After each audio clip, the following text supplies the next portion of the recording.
नमस्कार साथियों, स्वागत है आप सभी का बातें बाजार की पर। मैं हूं अंकित अवस्थी। फिलहाल इन दिनों सबकी आंखों में अगर कुछ चढ़ा हुआ है तो वो है सोना।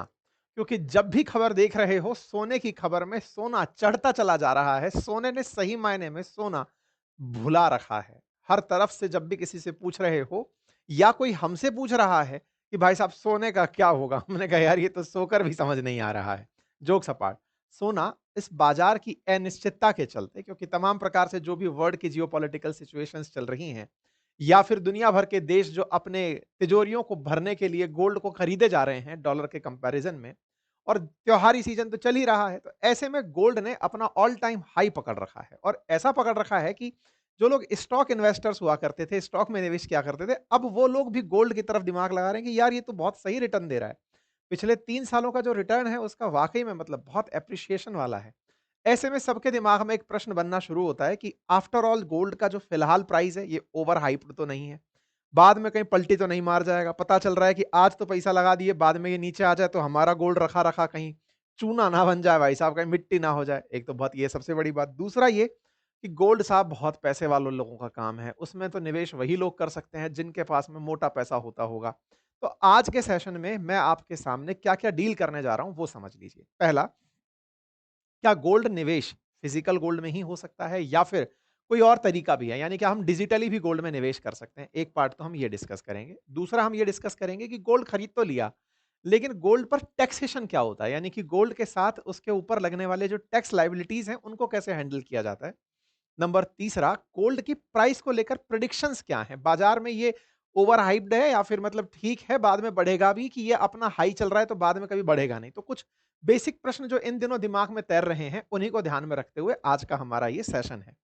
मैं जब सेशन तैयार करवा रहा था, उस समय गोल्ड की प्राइस जो बुलियन करके वेबसाइट है, उस पर ये दिखा रही थी। ठीक है साहब? ये डेट देखें तो 11 अक्टूबर की डेट है। इसके बाद में कल जब देखा तो कल गोल्ड की प्राइस दिखा रही थी 1,26,240, और जब मैं आज आपका सेशन कर रहा हूं तो 1,26,520 गोल्ड की प्राइस दिखा रही है, और ये बढ़ते का ही जा रही है। मतलब 11 अक्टूबर से लेकर के आज हम लोग इस सेशन को कर रहे हैं 15 अक्टूबर के दिन, तो 15 अक्टूबर के दिन तक में 5,000 रुपए का प्राइस में इंक्रीमेंट आ गया है। तो इस तरह से जो गोल्ड की प्राइस बढ़े चली जा रही हैं, इससे कहीं न कहीं दिमाग में एक बात आ रखी है कि यार ये जो स्काई रॉकेट हो रखा है ना गोल्ड, जो कि हर समय सुर्खियों में बना हुआ है कि अमेरिका और चाइना लड़ लिए तो गोल्ड बढ़ गया, ट्रंप की कोई नीति आ गई तो गोल्ड बढ़ गया, डॉलर के बारे में थोड़ा माहौल गड़बड़ा गया तो गोल्ड बढ़ गया। गोल्ड ने जिस तरह से बाजार पकड़ा हुआ है, हम कहाँ एंट्री कर सकते हैं? अच्छा, इंटरेस्टिंग बात ये है कि एक एक मेजर ऑडियंस हमारी ऐसी जो कि युवा है, एग्ज़ाम से निकल कर नई नौकरी में एंट्री की है, या वो ऑडियंस जो हाल ही में कुछ पैसे कमाना शुरू करी है, 25-30,000, 35,000, 50,000, उनके लिए एक सपना तो है कि गोल्ड खरीदना है, लेकिन 10 ग्राम गोल्ड भी अगर 1,26 का मिल रहा है, तो फिर सवाल दिमाग में यही आता है, यार फिर इतना महँगा गोल्ड खरीदेंगे कैसे? तो ऐसे में निवेश का न्यूज़ ही सुनना है, यानी कि गोल्ड के लिए न्यूज़ ही सुनना है, या फिर हम लोग भी इन्वेस्टमेंट कर सकते हैं। क्यों बोल रहा हूँ मैं ये वाली बात? क्योंकि आप लोगों ने बहुत सारी कंपनीज़ के जो शेयर्स हैं, उनको खरीदने के लिए आपने भले ही शेयर की पूरी कीमत अदा ना की हो, लेकिन फिर भी आपने एसआईपी कराकर सिस्टमैटिक इन्वेस्टमेंट प्लान के थ्रू निवेश की एक आदत डाल ली। तो क्या गोल्ड में भी ये चीज़ पॉसिबल है? तमाम वो ऑप्शंस जिसके थ्रू गोल्ड में आप निवेश कर सकते हैं, वो भी हम आज आपके सामने जानने जा रहे हैं। ठीक है? तो सबसे पहली बात तो क्या हमें गोल्ड में निवेश करना चाहिए? और गोल्ड में निवेश के लिए जिसके पास में बहुत ही कम पैसा है, मान लीजिए मेरे पास ₹10 हैं, तो क्या मैं गोल्ड में निवेश कर सकता हूँ? जब हम बाजार के हाल देखते हैं कि पिछले साल से इस साल के बीच में 17% गोल्ड निकल कर के आ गया। 1 जनवरी से 1 जनवरी के बीच में, और ये 76,000 से आज 1,26 है, 50,000 भाव बढ़ गया है इस साल के अंदर-अंदर। पिछले साल के अंदर जो भाव बढ़ा उसके बाद में अब 50,000 और बढ़ गया। ये सवाल दिमाग के अंदर बढ़ता चला जाता है, और मार्केट तो कह रहा है कि 1 लाख 1.5 लाख रुपए तक सोने की कीमत जा सकती है। इस तरह का गोल्डमैन सैक का कहना है कि इसकी कीमत बढ़कर के 1 मतलब 1.5 लाख तक जा सकती है।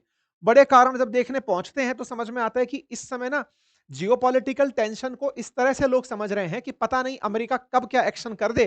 तो हर कोई डरी हुई स्थिति में डॉलर की जगह या स्टॉक की जगह स्टॉक मार्केट से भी लोग डर करके कि यार पता नहीं कौन-सा शेयर कब नीचे आ जाए, अनसर्टेनिटी है, तो चलो सर्टेन ग्राउंड पर गोल्ड में निकल लेते हैं। जो हाल इनका है स्टॉक में इन्वेस्टर्स का है, स्टॉक इन्वेस्टर्स का ही हाल सरकारों का भी है, क्योंकि सरकार भी तो स्टॉक में निवेश करती है ना। भारत सरकार जिस तरह से एलआईसी चलाती है, तमाम प्रकार की कंपनियां भारत सरकार के पास हैं। तो उनको लगता है कि नहीं यार, इस पैसे को अपन इस बाजार में लगाएं, बाजार नीचे आ जाए तो सिक्योर ऑप्शन लेते हैं, जैसे होता है ना एफडी में पैसे डाल दिए, बोले ऐसे चल गोल्ड में डाल देते हैं, ओवरऑल भाव बढ़ेगा। इन दिनों हुआ ये ना कि चाइना, इंडिया जैसे देशों ने बहुत ज्यादा गोल्ड खरीदा है, बाजार के अंदर खूब सारा गोल्ड खरीद लिया। और जब आप जानते हैं डिमांड इंक्रीज होनी होती है तो प्राइस तो बढ़ ही रहा होता है। और कोइंसिडेंशियली भारत में दिवाली, धनतेरस का त्योहार है, इस समय सरकार से ज्यादा गोल्ड तो आप और हम खरीदते हैं। भारत की अगर वास्तविकता जांची जाए तो कहते हैं कि दुनिया का जो कुल गोल्ड है उसका 11% जो जेवराती सोना है वो भारत की महिलाओं के पास है। कहते हैं कि सबसे ज्यादा गोल्ड की अगर बात की जाए तो वो भारत की महिलाओं के पास है, उसके बाद में वो कंबाइंड कितना ज्यादा है कि उससे आगे जितने भी देश हैं, चाहे अमेरिका, चाइना, इन सब के पास की जो ट्रेजरी में रखा हुआ गोल्ड है, अगले 10 देशों की ट्रेजरी में रखा हुआ गोल्ड मिला दो, उससे ज्यादा तो सोना हमारे देश की महिलाओं के पास है। तो एक तरीके से भारत के अंदर गोल्ड की अलग-अलग कहानियां हैं। एक तो गोल्ड हमारे पास इतना है, दूसरा गोल्ड के एक इन दिनों काफी ट्वीट चर्चा में है, और वो ये है कि 1990 में किसी ने अगर गोल्ड खरीदा होता, तो वो मारुति 800 की कीमत के बराबर था 1 किलो गोल्ड। 2000 के अंदर वो एक एस्टीम कार की कीमत के बराबर हो गया। 5 में वो इनोवा के बराबर, 19 के अंदर वो बीएमडब्ल्यू के बराबर, और 1 किलो सोना फिलहाल एक लैंड रोवर कार के बराबर कीमत का हो गया है। भाई ऑब्वियस सी बात है, जब आपको सवा लाख रुपए का एक 10 ग्राम मिल रहा है, तो 100 गुणा करके देख लो आप, तो कम से कम आप पहुंच गए सवा करोड़ के ऊपर। तो भाई साहब आप लैंड रोवर लेकर के आ जाओगे, और कह रहे हैं कि अगर 2040 तक का यही हाल रहा तो ये प्राइवेट जेट की कीमत तक पहुंच जाएगा, क्योंकि सोना 1 किलो ही है, उसके भाव में इस तरह की वृद्धि होती जा रही है। तो रिलेवेंट तरीके से आप देख सकते हो, और मतलब ये है 2030 तक रोल्स रॉयस कार के बराबर इसकी कीमत हो जाएगी, क्योंकि गोल्ड इंक्रीमेंट देता चला जा रहा है। ठीक है, मतलब हाल ये है कि गोल्ड का अगर मार्केट से कंपैरिजन करके देखें तो गोल्ड ने सेंसेक्स को मतलब गजब तरीके से पीटा हुआ है। 50.1% के रिटर्न्स के साथ में निकल के आगे आ रहा है। 3 साल का इंडेक्स उठा लो, 5 का उठा लो, 10 का उठा लो, 20 का उठा लो, हर टाइम पर गोल्ड ने स्टॉक को बीट कर दिया है। क्योंकि इस साल का जो गोल्ड है ना, जो इस साल प्राइस बढ़ी है, उसने सबको एवरेज आउट कर दिया। उस एक साल की ग्रोथ को अगर हटा दो तो उसके बाद फिर भी कंपैरिजन आसान होता है। लेकिन वही वाली बात है, किसी एक सब्जेक्ट में आप 100 में से 100 ले आए तो ओवरऑल परसेंटेज सुधर गई। तो गोल्ड के साथ भी ये हुआ कि जो एवरेज 1, 3, 5, 10, 20 जो भी गिना रहे हैं, उसमें एक साल की जो उपलब्धि है ना, वो गजब लेवल पर निकल करके आ गई है। मतलब आप सोचकर देखिए 50.1% एक ही बार में। तो ये जो मार्जिन क्रिएट किया ना यहाँ पर, ये जो मार्जिन यहाँ पर क्रिएट किया लगभग 52% का, इसने सबको एवरेज आउट कर दिया।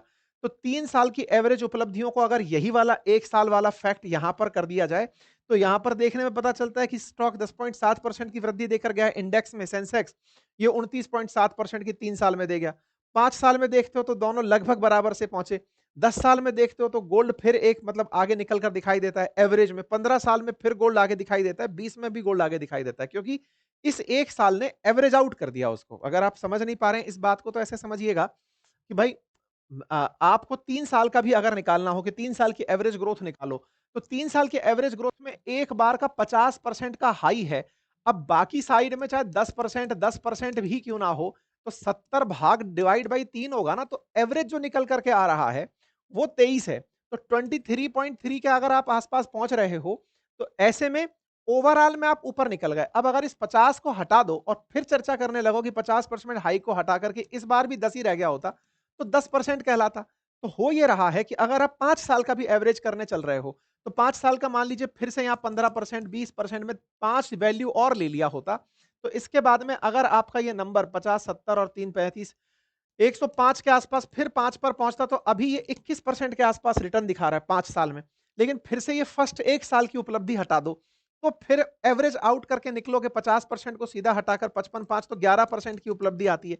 तो हो क्या रहा है कि इस एक साल की ग्रोथ ने जो इस साल देखी गई है ट्रंप के एरा में, जो कि ट्रंप की अनिश्चितताओं की देन है, उस एक साल ने पूरी तरह से गोल्ड के समीकरणों को बदल दिया। तो हो ये रहा है कि गोल्ड में इन्वेस्टर्स को ये लग रहा है कि गोल्ड ने सभी को एवरेज आउट करके पीछे छोड़ दिया है। बस इसी कहानी ने इस तरफ लोगों का रुझान बढ़ा दिया है, और इन्वेस्टमेंट के अंदर लोगों ने एक जनरल परिपाटी ली हुई है, और वो ये कि जब भाव बढ़ रहे हो तो इन्वेस्ट करो, और जब भाव गिर रहे हो तो लोग बाजार छोड़कर भागने लगते हैं। ये जनरल ट्रेंड रहे हैं हमेशा से। आपने देखा होगा मार्केट तेजी में है तो सब लोग उस तरफ ध्यान दे रहे होते हैं, अरे हमें भी इसका हिस्सा होना चाहिए, हम भी आगे बढ़ेंगे। यही तो हुआ था ना, देश के अंदर बहुत सारे स्टॉक्स ऐसे रहे जिनके बारे में कहा गया कि बबल है, लेकिन अरे चल लो कोई भरोसा नहीं है, चल रहा है ऊपर चल रहा है, चलने दो। ये वही वाली चीज गोल्ड के साथ में इस समय देखने को मिल रही है। खैर, हम इसे बबल इसलिए नहीं कहेंगे क्योंकि इसकी फिर भी एक वैल्यू है। मतलब ये बाजार को नीचे भी लाएगा, तो भी इसकी एक वैल्यू बनी रहेगी। पुराने ट्रेंड्स इस बात को बताते हैं। ऐसा नहीं है कि 1 साल से पहले लोग गोल्ड के बारे में चर्चा नहीं करते थे। लेकिन हाँ, फिलहाल इस साल ने तो इस चर्चा को सबसे ऊपर की चर्चाओं के अंदर ला दिया है। हालत ये है कि इसने गोल्ड को रिकॉर्ड हाई तक परचेज़ करा दिया है। वर्ल्ड की कुल गोल्ड का भारत की महिलाएँ जो हैं वो 11% गोल्ड ज्वेलरी का अपने पास रखती हैं। इसको इस तरह से समझकर देखिए कि अमेरिका के अंदर जो गोल्ड की होल्डिंग्स हैं, यानी गोल्ड सरकार अमेरिकी सरकार रखती है 8,133 टन गोल्ड रखती है। दुनिया भर के अंदर जितने भी सरकारी खजाने हैं, उन सरकारी खजानों में सबसे ज़्यादा गोल्ड अगर कोई रखता है तो वो यूएस रखता है। उसके बाद जर्मनी रखता है दुनिया के कुल खजानों का। फिर इटली, फिर मतलब अपने फॉरेक्स का सबसे बड़ा हिस्सा जो है ना, वो ये लोग रखते हैं। जैसे भारत के अंदर फॉरेक्स में हम डॉलर को भी घुसा के चलते हैं। दुनिया की पाँचों करेंसीज़ को लेकर चलते हैं और गोल्ड को भी लेकर चलते हैं। जैसे भारत के अंदर अभी जो इन्वेस्टमेंट है उसका 13% हमने अपना गोल्ड बनाया हुआ है। चाइना ने अपने गोल्ड का जो अपने जो कुल फॉरेक्स है उसमें 6.5% अपने गोल्ड को बनाया हुआ है। क्यों बनाया हुआ है? क्योंकि हम लोग दुनिया से व्यापार करते हैं, तो हम उनके व्यापार करते समय उनकी मुद्राओं को अपने पास रखते हैं सो दैट हम उससे सामान खरीद सकें और उनको सामान बेच सकें। लेकिन अमेरिका का डॉलर ही जब पूरी दुनिया में चलता है, तो वो डॉलर को मजबूत बनाए रखने के लिए गोल्ड पर फोकस करता है।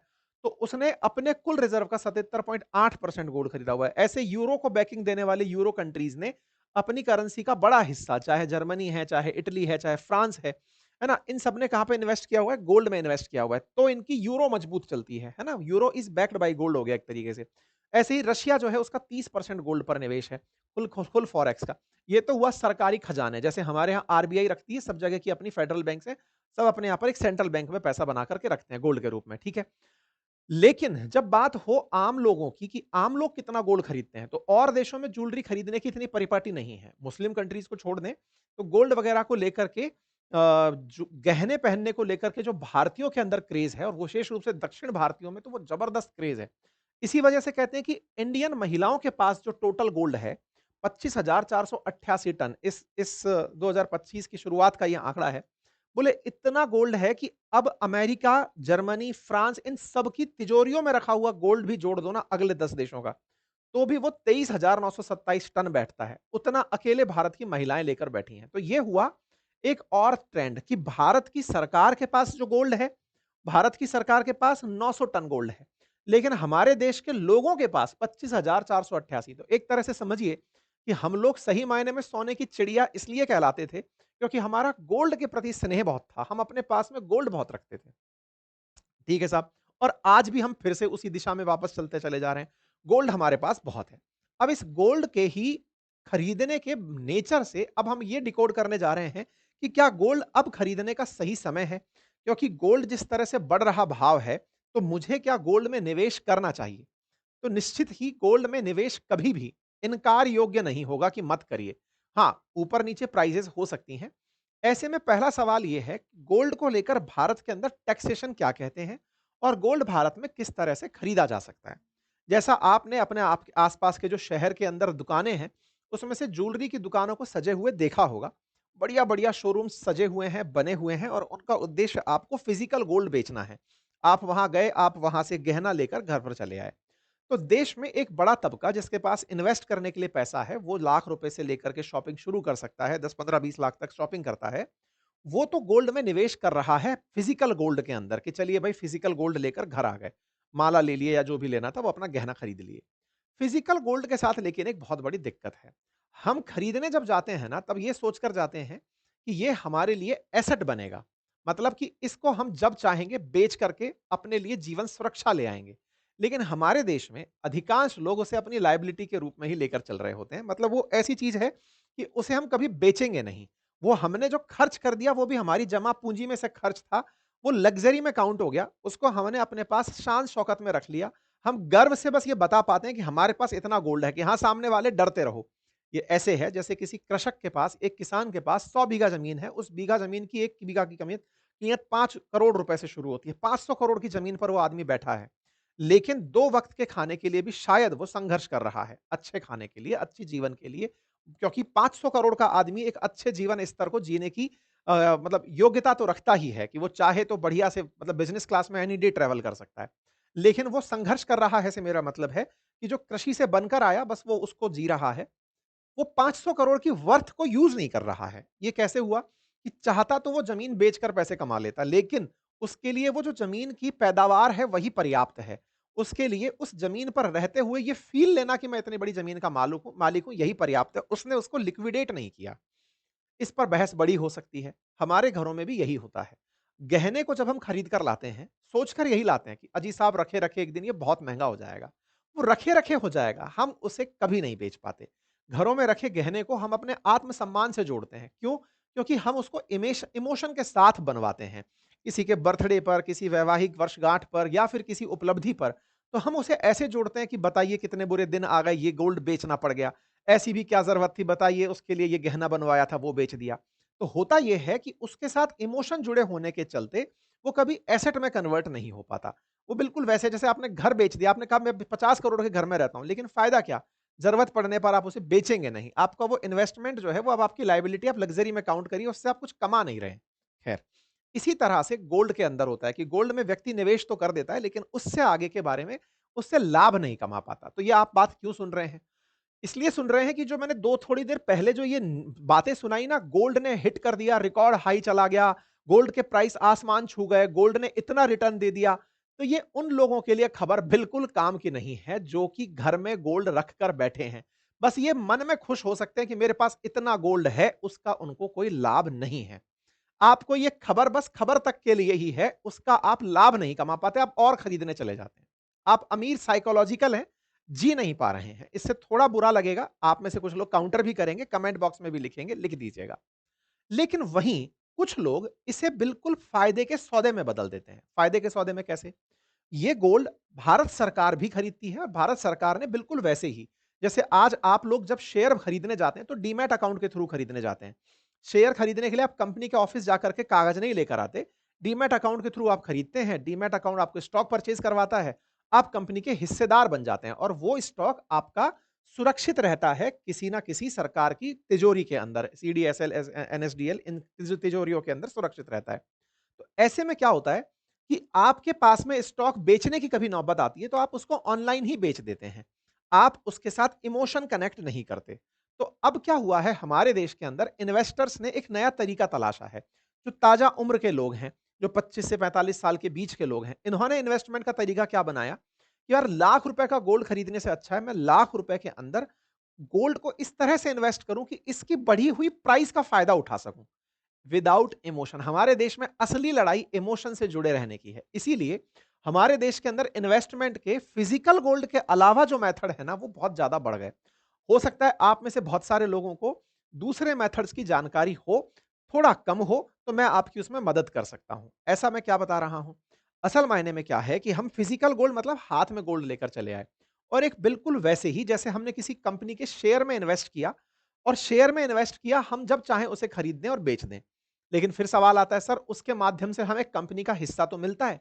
ऐसे ही जब आप डिजिटल गोल्ड में इन्वेस्ट करते हैं, यानी कि आपके पास फिजिकल गोल्ड हाथ में नहीं आता लेकिन आपने निवेश किया होता है, तो इसका मतलब ये नहीं है कि आप डब्बा खेल रहे हैं, उस तरफ कुछ भी नहीं है। नहीं, आप जिन्हें पैसा दे रहे हैं, जिस कंपनी में आप निवेश कर रहे होते हैं, वो आपके लिए गोल्ड परचेज़ करती है और वो फर्जी तरीके से नहीं चलती। भारत सरकार की कुछ रिकमेंडेड तिजोरियाँ उन गोल्ड को खरीद कर रखती हैं कि हाँ भाई इतना पैसा इन लोगों ने आम जनता से इकट्ठा किया, इन्होंने बाजार से इतना गोल्ड परचेज किया, अब इस गोल्ड को इन्होंने इस तिजोरी में रखा। ये काम स्टॉक मार्केट में भी होता है, ईटीएफ्स के माध्यम से, म्यूचुअल फंड्स के माध्यम से और भारत सरकार खुद करवाती है सॉवरेन गोल्ड बॉन्ड के माध्यम से और बहुत सारे प्लेटफॉर्म करवाते हैं डिजिटल गोल्ड के माध्यम से। तो अब मैं आपको और 4 तरीके बताता हूं जिसमें कि लोग गोल्ड खरीदने के कन्वेंशनल तरीकों के अलावा इन 4 तरीकों को और यूज करते हैं। अब इन गोल्ड के नियमों को भी थोड़ा-सा जान लेते हैं। हमारे देश में digital gold, gold ETF, gold mutual fund, sovereign gold ये तरीके हैं फिजिकल गोल्ड के अलावा खरीदने के। अब आप में से कुछ लोग इस सवाल को पूछ सकते हैं, कौन से तरीके हैं? जैसे ईटीएफ्स, एक्सचेंज ट्रेडेड फंड यानी कि म्यूचुअल फंड की तरह ही एक फंड है जो कि बनाया ही केवल गोल्ड खरीदने के लिए गया है। आपने उसमें इन्वेस्ट किया, बिल्कुल गोल्ड के भाव से ही वो ईटीएफ ऊपर-नीचे हुआ। ईटीएफ गोल्ड ईटीएफ्स भी होते हैं, सिल्वर ईटीएफ्स भी होते हैं। अमेरिका में जैसे अभी मैंने आपको बताया था ब्लैक रॉक ने क्रिप्टो ईटीएफ निकाला हुआ है, तो सबके अपने-अपने ईटीएफ्स हैं, यानी कि ये फंड केवल उसी के काम में आया। ऐसे ही म्यूचुअल फंड्स भी होते हैं कि आप सबने म्यूचुअली इन्वेस्ट किया गोल्ड के अंदर, तो गोल्ड का म्यूचुअल फंड हो गया। सॉवरेन गोल्ड बॉन्ड के अंदर क्या होता है, भारत सरकार आपके बिहाफ पर कहती है, लाइए मैं खरीदता हूँ। इंतजार सबको यही होता है कि सॉवरेन गोल्ड बॉन्ड में हम निवेश करेंगे और भारत सरकार के साथ निवेश में हम चलते हुए आगे बढ़ेंगे और उस पैसे को कमाएंगे। अब इन सबको थोड़ा थोड़ा सा समझ लेते हैं, मीनिंग के साथ, अर्थ के साथ क्लियर करते हैं। देखिए, अगर आप फिजिकल गोल्ड खरीद करके बाजार से लेकर आते हैं तो एक बहुत बड़ी नियम, मैंने उसके ऊपर आपको एक जानकारी साझा करनी है, इसको याद रखिएगा, सब कहीं लिख भी लीजिएगा। देखिए, अगर आप मार्केट से गोल्ड खरीद कर लाए हैं तो खरीदते समय एक बात का बहुत ध्यान रखिएगा, चाहे ₹10 महँगा पड़े, चाहे ₹10,000 महँगा पड़े, चाहे 10 लाख रुपए महँगा पड़े, आप उसका बिल ज़रूर लेकर आइएगा, उसका इनवॉइस ज़रूर लेकर आइएगा, हॉलमार्किंग प्रॉपर चेक करा के लाइएगा, क्योंकि गोल्ड में मिलावट बहुत होती है। प्योरिटी के नाम पर वो जो बनावट करते हैं, 24 कैरेट गोल्ड के अंदर कौन-सा कैरेट आपको टिका देते हैं, नहीं पता चलता। इसलिए शुद्धता का प्रमाण हॉलमार्क लगाकर लाइए, प्लस इनवॉइसिंग साथ लेकर आइए। इनवॉइसिंग की बात मैं इसलिए बोल रहा हूँ कि कल को अगर सरकार की तरफ से आपके घर की ही जांच कर ली जाए कि बताइए कितना गोल्ड आपके पास है, तो ऐसे में आपके पास गोल्ड का अगर बिल होगा, तो ही आपका गोल्ड सुरक्षित होगा, अदरवाइज़ वो आपकी बेनामी संपत्ति में काउंट हो जाएगा और उस पर सरकार मनचाहा टैक्स वसूलेगी। तो पहले तो सबसे पहले इस बात से डरिए कि आप अगर गोल्ड खरीद रहे हैं तो उसका बिल सुरक्षित रखना है, नंबर 1। नंबर दूसरा, अब गोल्ड खरीद लिया, अब आपने कहा कि नहीं, मैं आपकी पहले वाली बात से बिल्कुल प्रभावित नहीं हूं, फिजिकल गोल्ड को मैंने बिस्किट के रूप में खरीदा है, मैं तो जरूरत पड़ने पर बेचूंगा। हाँ, आप में से कुछ लोग हो सकता है ऐसा सोचते हो, तो मैं आपको यहां पर दो बातें बताता हूं। गोल्ड बेचने पर टैक्स देना पड़ता है और वो जो टैक्स है हमारे देश में दो तरीके का होता है। यदि आपने टैक्स कम समय के मतलब गोल्ड कम समय में बेच दिया, तो उस पर tax short term capital gain में काउंट होता है और अगर आपने ज्यादा समय में बेचा तो लॉन्ग टर्म कैपिटल गेन में काउंट होता है। अब ये कम समय और ज्यादा समय क्या होता है? भारत सरकार ने जुलाई 2024 में एक फाइनेंस एक्ट बनाया जिसमें यह तय किया कि यदि 24 महीने से कम समय में फिजिकल गोल्ड बेचा गया है, तो उस पर शॉर्ट टर्म कैपिटल गेन लगेगा। अर्थात लाख का गोल्ड अगर आपने 1.5 लाख में बेचा, तो जो 50,000 का डिफरेंस था, उस पर शॉर्ट टर्म कैपिटल गेन लगेगा। अब ये शॉर्ट टर्म कैपिटल गेन क्या है? 50,000 की जो उपलब्धि है, इस पर आप जिस टैक्स स्लैब में आते हैं, आप अगर 10%, 20%, 30%, जिस भी टैक्स स्लैब में भारत सरकार के मान्यता प्राप्त जो स्लैब हैं, उनमें अगर आप आते हैं, तो उसके अकॉर्डिंग आपकी इनकम में उसे काउंट कर दिया जाएगा और उस पर टैक्स लग जाएगा। ठीक है? अगर आपने 24 महीने बाद उसे बेचा, तो फ्लैट 12.5% टैक्स लगेगा, फिर चाहे आप किसी भी स्लैब में आते हो। इसलिए लोग गोल्ड को लंबे समय बाद बेचते हैं, यानी कि 12.5% ही आएंगे। अमीर लोग अगर 30% के स्लैब में आ रहे हैं तो बोले बाद में बेचेंगे ना, अगर बेचना भी पड़ गया तो 12.5% का टैक्स स्लैब हमारे ऊपर आएगा। बस याद रखिएगा, इस बार से इंडेक्सेशन हटा दिया गया है जुलाई 2024 से। इसका मतलब हुआ पिछले बजट से कि आपकी महंगाई एडजस्ट नहीं होगी उसमें। ऐसा नहीं है कि साहब गोल्ड अब तो इतना महंगा हो गया तो कैपिटल गेन कम काउंट किया जाएगा। लाख का गोल्ड तो इस साल तो खुद ही 1.25 लाख का हो गया सर, तो 1.25 लाख से 1.5 लाख के बीच का जो अंतर है 25,000 ही, तो मैं तो उस पर टैक्स दूंगा नहीं। आपने जिस समय खरीदा था, मैंने इसीलिए कहा इनवॉइसिंग जरूर रखिएगा, बिल जरूर रखिएगा। ठीक है साहब, ये तो हुआ फिजिकल गोल्ड। सरकार ने फिजिकल गोल्ड की जगह डिजिटल गोल्ड को बढ़ावा देने का एक तरीका निकाला, और वो क्या है कि भाई लोग घर पर लेकर जाते हैं, कई प्रकार की लायबिलिटी लेकर आते हैं, इमोशन से और जुड़ जाते हैं, भारत का पैसा विदेश में चला जाता है। क्यों चला जाता है? क्योंकि गोल्ड हमारे यहाँ तो पैदा हो नहीं रहा है, हम तो खदानों में बाहर से मंगवाते हैं, तो हमारा धन बाहर चला जाता है। तो ऐसे में इस गोल्ड को आसानी से खरीदा और बेचा जा सके, इसके लिए डिजिटल गोल्ड की व्यवस्था की गई और उसमें टैक्सेशन को थोड़ी राहत दी गई। क्या कहा गया? 12 महीने से कम पर ही शॉर्ट टर्म कैपिटल गेन है, 12 से ऊपर बेचा तो लॉन्ग टर्म कैपिटल गेन है। अर्थात जो 24 महीने का लॉक इन पीरियड था फिजिकल गोल्ड में, उसे आसान बनाने के लिए कन्वर्ट कर दिया डिजिटल गोल्ड के अंदर कि अब आप डिजिटली ऑनलाइन गोल्ड खरीदिए। मैं आपको बताऊंगा कैसे खरीद सकते हैं, ऑनलाइन खरीदना भी सिखाऊंगा। तो ऐसे में अगर आपने वो खरीदा तो 12 महीने बाद का जो गोल्ड है ना, उस पर 12.5% ही, 12 महीने के बाद 12.5% ही, जबकि फिजिकल में क्या था, 24 महीने बाद 12.5 में आते थे। आप ऑलरेडी 30% स्लैब के आदमी हैं। फिजिकल खरीदते तो 24 महीने बाद आप टैक्स स्लैब लैंड कर दे, यहां पर 12 महीने बाद ही 12.5% कर दिया। अगेन इंडेक्सेशन नहीं है। सर मैं तो सरकार से खरीदना चाहूंगा। सरकार ने एक तरीका कर रखा है, सॉवरेन गोल्ड बॉन्ड में निवेश करवाओ और लोगों से कहो कि उनको 0 टैक्स पे करना पड़ेगा कैपिटल गेन पर, बेचने के बाद में जो लाभ कमाएंगे उस पर 0% टैक्स। तो याद याद दिला दूं, सॉवरेन गोल्ड बॉन्ड की जो सीमा है वो 8 साल है। 8 साल बाद अगर आप बेचते हैं तो टैक्सेशन 0 है, उससे पहले पर 12.5% है। 1 साल से कम पर बेचोगे तो टैक्स स्लैब के अंदर जिसमें आप आते हो वो वाला है। ठीक है, तो ये टैक्स की बात मैंने आपको समझा दी। तो अब हमारे सामने आया फिजिकल गोल्ड, डिजिटल गोल्ड। तो भारत सरकार ने डिजिटल गोल्ड को बढ़ावा देने के लिए कैपिटल गेन को कम कर दिया, या कहिए कि समय सीमा को कम कर दिया, कैपिटल गेन 12.5 कर दिया। ठीक है साहब, अब सवाल बनता है कि साहब मैं अगर इसके साथ जाना चाहता हूं, डिजिटल गोल्ड के साथ जाना चाहता हूं, तो क्या है, मतलब इसके अंदर डिजिटल गोल्ड खरीदने के तरीके क्या हैं, कहाँ से खरीदा जा सकता है? आज बहुत सारे प्लेटफ़ॉर्म्स हैं, जैसे कि इनक्रेड जैसे जो प्लेटफ़ॉर्म्स हैं, इनक्रेड मनी जैसे, ये आपको डिजिटल गोल्ड उपलब्ध कराते हैं। आप यहाँ से खरीद सकते हैं और ये लोग क्या करते हैं, आप इस गोल्ड को किसी भी समय मतलब ₹10 से भी तो आप इन्वेस्ट करके शुरू कर सकते हैं अपनी एसआईपी रेगुलर। आज ₹10 की करीब मतलब डेली की एसआईपी भी सेट कर सकते हैं, मंथली एसआईपी भी सेट कर सकते हैं। इस तरह से 25 से 44 साल की उम्र के जो बच्चे हैं ना, वो आजकल इस तरह से गोल्ड में बहुत निवेश कर रहे हैं। बच्चे क्या यूथ कहिए, युवा कहिए, क्योंकि उन्हें पता है लाख रुपए तो एक साथ हम निकाल नहीं पाएँगे या फिर निकालना उचित नहीं समझते। हम थोड़ा-थोड़ा रोज़ निकाल करके अगर एसआईपी करा लें, तो इस तरह से लोग कर रहे हैं। इसके फ़ायदे क्या हो रहे हैं? पहला तो 24 कैरेट शुद्धता का गोल्ड आप लोग ले पाते हैं। अब आपके दिमाग में एक परेशानी आएगी कि भाई साहब मेरे हाथ में तो वो आया ही नहीं। पता चले कि उस गोल्ड को उन्होंने अपने पास ही रख लिया। इसका एक सॉल्यूशन है। जिस समय भी आपको ये गोल्ड चाहिए हो, आप इसे वापस घर मँगा सकते हैं। फिज़िकली आप तक ये डिलीवर हो सकता है। अर्थात ये ब्लफ नहीं होता डिजिटल गोल्ड। आप जब भी इसे कन्वर्ट कराना चाहें, ये कन्वर्ट होकर फिज़िकल गोल्ड के फॉर्म में आप तक पहुँच सकता है। ठीक है? आप इस बात से अंदाज़ा लगाइए, एक सर्वे हुआ पिछले साल देश में और उसमें पता चला कि भारत के बहुत सारे investors, most young investors prefer कर रहे हैं डिजिटल गोल्ड के अंदर निवेश करना। मतलब एक सर्वे कराया गया, 3000 रेस्पोंडेंट्स को लिया गया, तब उसमें ये सर्वे निकल करके आया कि जो 65% जो युवा है, वो डिजिटल गोल्ड में निवेश कर रहा है रादर फिजिकल गोल्ड के। मतलब उनका मानना यह है कि हम लोग डिजिटल गोल्ड में निवेश करेंगे। कारण थे उनके अपने। पहला कि एक तो यहां पर प्योरिटी का अश्योरेंस है कि मतलब ये मिल करके रहेगी, क्योंकि सरकार बैक्ड करती है। सरकार की जो वॉल्ट हैं वो इसको इंश्योर्ड करते हैं कि नहीं भाई ये पैसा यहां जा रहा है, ठीक है? इंश्योर्ड स्टोरेजेस होते हैं। आप लोग इनके अंदर इन्वेस्टमेंट के ऑप्शंस बहुत अफोर्डेबल पाते हैं। मैं बोल रहा हूं ₹10 से आप इन्वेस्टमेंट शुरू कर सकते हैं। आप अपनी एसआईपी बनाकर इसमें इन्वेस्टमेंट कर सकते हैं और जब चाहे खरीद सकते हैं और बेच सकते हैं।